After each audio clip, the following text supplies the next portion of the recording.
When you're up there, a lot of things tend to come up. My name is Mike DeGive, and I'm the retreat master at Karmê Chöling. Sometimes they are intense emotions or looping thoughts or whatever it might be, sometimes unpleasant, and which is good. That's supposed to happen. The idea is to relate to yourself in a friendly way.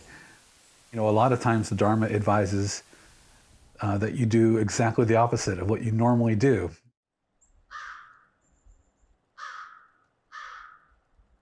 We have 7 retreat cabins. Their names are Vaishravana, Dhritarashtra, Nirmanakaya, Great Eastern Sun, Nagarjuna, Yeshe, and Scorpion Seal Cabin, which is for advanced practitioners. When I was coming into the job of retreat assistant, she wanted to make sure that I had a retreat experience before I took the job. And so I went up to Dhritarashtra, which is now one of my favorite cabins, to do a solitary retreat. It's really hard to describe. I think what I actually enjoyed most of all was my time outside. That's where I would do my walking meditation. I didn't have a really ambitious schedule because it was my first solitary retreat.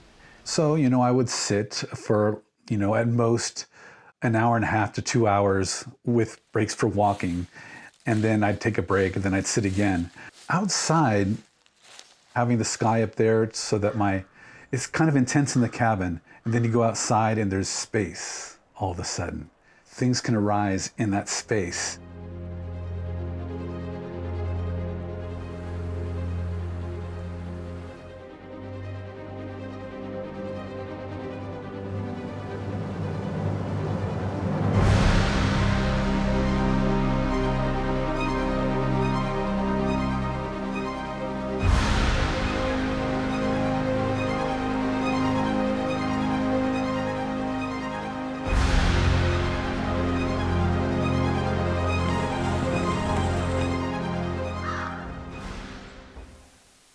The land, its beauty and its harshness at times really lends itself to aimless wandering, practice they give us in Shambhala, where you just follow your intuition at the moment and find things that interest you, to be with nature that way.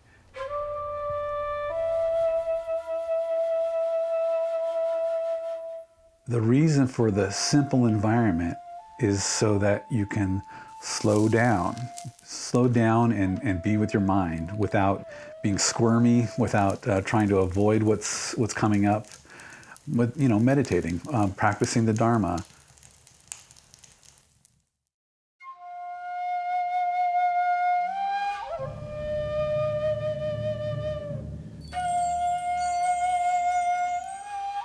There's no electricity in the cabins. There's not even running water. We bring jugs of water up there, all that they need.